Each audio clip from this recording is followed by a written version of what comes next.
সৈয়দ আশরাফ সাহেব, সৈয়দ আশরাফ সাহেব, আপনারা আমাদেরকে বিতাড়িত করবেন তো দূরের কথা, আপনারা কোন পথে পালাবেন সেই পথ দেখার চেষ্টা করুন। কালো বিড়ালকে লক্ষ্য করে বলেছিলাম, হে রেলের কালো বিড়াল, হেফাজতের নেতা কর্মীরা সুবহানাল্লাহ পড়তে পড়তে পালিয়ে যায় নাই, বরং তারা সুবহানাল্লাহ আলহামদুলিল্লাহ পড়তে পড়তে বাংলার 56,000 বর্গ মাইলে ছড়িয়ে পড়েছে।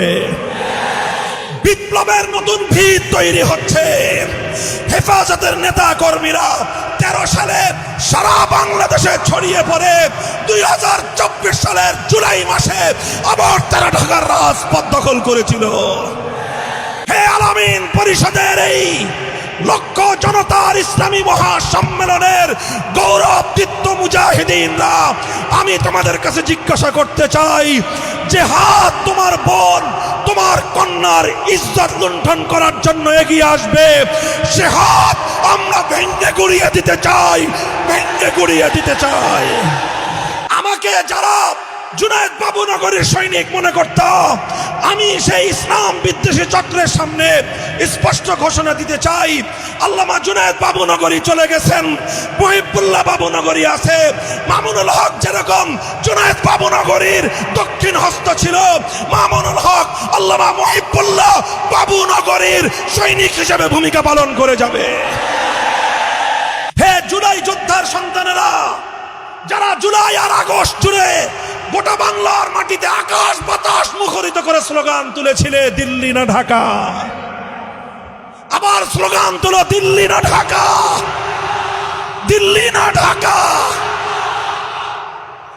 যদি তোমরা ভুল করো, ভুল করবে বাংলাদেশ। তোমরা যদি অটল অবিচল থাকতে না পারো, ধ্বংস হবে বাংলাদেশ।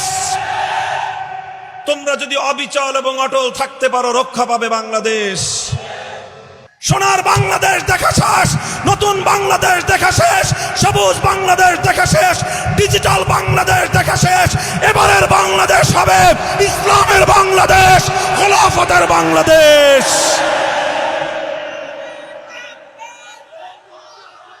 এই প্রস্তুত আছো?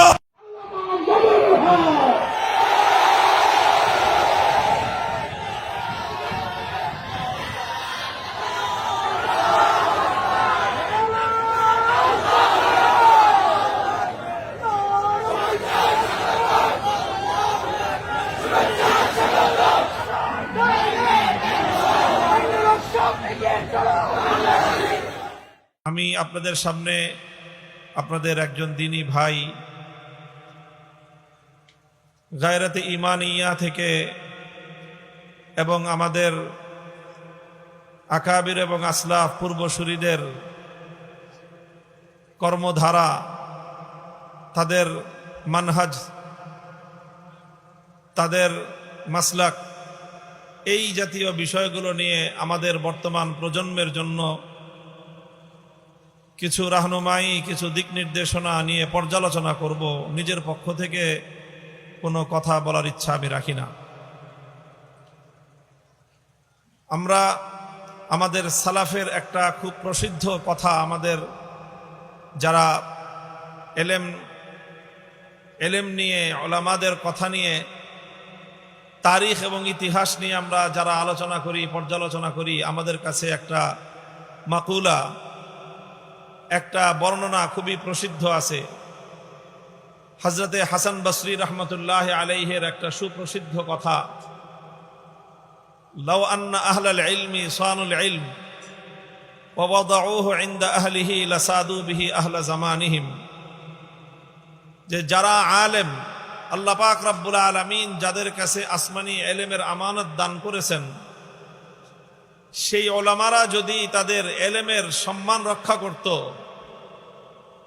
ওলামারা যদি এলেমের হেফাজত করত, বা ওলামারা যদি এলেমের হেফাজত করে, লাসাদু বিহি আহলা জামানিহিম, এলেমের মাধ্যমে আল্লাহ পাক রব্বুল আলামিন আলেমদের কাছে যুগের নেতৃত্ব তুলে দিবেন।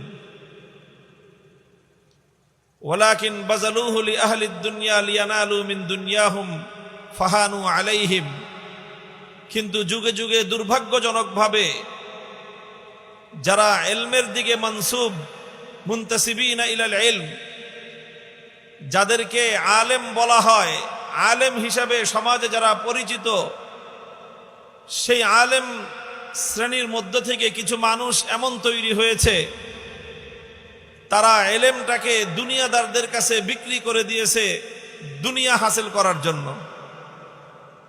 দুনিয়ার স্বার্থ উদ্ধার করার জন্য, দুনিয়ার টাকা পয়সা হাসিল করার জন্য, দুনিয়ার মান মর্যাদা অর্জন করার জন্য, অথবা দুনিয়ার ক্ষমতার হালুয়া রুটি ভাগবটোয়ারা পাওয়ার জন্য তারা এলেমকে দুনিয়াদারদের পায়ের সামনে কোরবান করে দিয়েছে। বিনিময়ে তারা কি পেয়েছে? দুনিয়ার ক্ষমতা পেয়েছে না দুনিয়ার মর্যাদা পেয়েছে? না, তারা দুনিয়ার কোনো স্বার্থ উদ্ধার করতে পেরেছে। ফাহানু আলাইহিম, বরং যেই সকল দুনিয়াদারদের কাছ থেকে দুনিয়া হাসিল করার জন্য আলেম নামধারী কিছু লোক দুনিয়াদারদের পায়ের সামনে এলমে দ্বীনকে যারা কোরবান করেছে, ফাহানু আলাইহিম, সর্বপ্রথম তারা সেই সকল দুনিয়াদারদের দ্বারাই লাঞ্ছিত হয়েছে। অত্যন্ত গুরুত্বপূর্ণ তারিখী একটা কথা, কোরআন এবং হাদিসের দ্বারা শতভাগ সমর্থিত এই কথা। হাদিসের মধ্যে রাসূল আকরাম সাল্লাল্লাহু আলাইহি ওয়াসাল্লাম উম্মতকে সতর্ক করেছেন যে তোমাদের মধ্যে একদল আলেম এমন হবে, তারা বলবে যে আমরা নাআতিল উমারা, যে আমরা দুনিয়ার ক্ষমতাবানদের কাছে যাব। কেন? যে দুনিয়ার ক্ষমতাবানদের কাছ থেকে, ক্ষমতাসীনদের কাছ থেকে কিছু দুনিয়ার ভাগবটোয়ারা, কিছু টাকা পয়সা, কিছু ক্ষমতা যদি আমরা তাদের কাছ থেকে নিয়ে নিতে পারি, ওয়ানাতাজিলু বিদীনিনা, আমাদের দ্বীন আমরা তাদের কাছ থেকে রক্ষা করব, শুধু তাদের কাছে যাব, দুনিয়ার পটলাটা নিয়েই আমরা সেখান থেকে চলে আসব। কথা বুঝতেছেন আপনারা আমার? অনেক আলেমের এরকম মাঝে মাঝে চিন্তা হয় যে আমরা দুনিয়ার ক্ষমতাবানদের কাছ থেকে ওনাদের কাছে যাব, গিয়ে তাদের কাছ থেকে শুধু দুনিয়াটা হাসিল করেই চলে আসব। আল্লাহর পয়গম্বর মুহাম্মদ আরবি সাল্লাল্লাহু আলাইহি ওয়াসাল্লাম বলেছেন, লা ইয়াকুনু যালিক কামা লা ইউজতানা মিনাল কাতাদি ইল্লা শাউক। মনে রেখো, মান্দার কাছে যাবা, কাঁটাদার বৃক্ষের কাছে যাবা, আর মনে করবা সেখান থেকে শুধুমাত্র ফুলটা হাসিল করে ফুল পেরে নিয়ে দৌড়ে চলে আসবা, সেই কাঁটাওয়ালা গাছের কাঁটা তোমার গায়ে বিদ্ধ হবে না। এই কথা মনে করে যারা কাঁটাদার বৃক্ষের কাছে শুধুমাত্র ফুল অর্জন করতে যাও, তোমরা বোকার স্বর্গে বসবাস করো। কামালা ইউজতানা মিনাল কাতাদি ইল্লা শাউক, যেই গাছে শুধু কাঁটা আছে সেখানে গেলে কোনোদিন ফুল পাবে না, সেখান থেকে কাঁটার আঘাতই তুমি পাবে।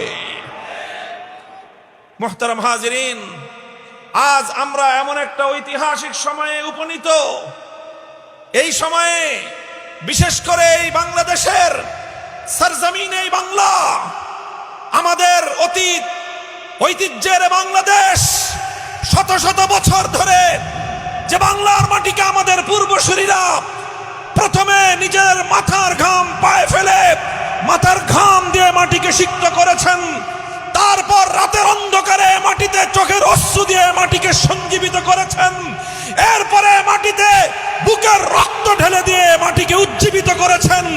সেই মাটির সর্বশেষ আশ্রয় এবং ভরসার স্থল এই জাতির আলেম সমাজ।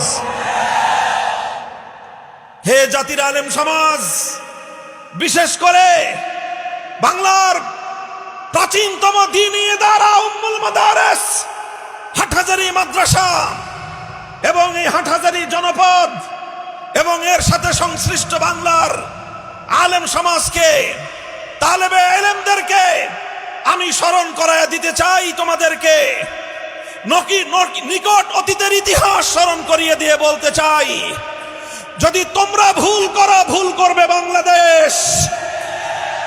তোমরা যদি অটল অবিচল থাকতে না পারো, ধ্বংস হবে বাংলাদেশ। তোমরা যদি অবিচল এবং অটল থাকতে পারো, রক্ষা পাবে বাংলাদেশ। আমার এই কথাটা কারো কাছে অতিরঞ্জিত বলে মনে হতে পারে, কেউ মনে করতে পারে আমি একজন তালিবুল ইলম হিসেবে আমি আলেমদের সম্মানকে অতিরঞ্জিত করে বলছি।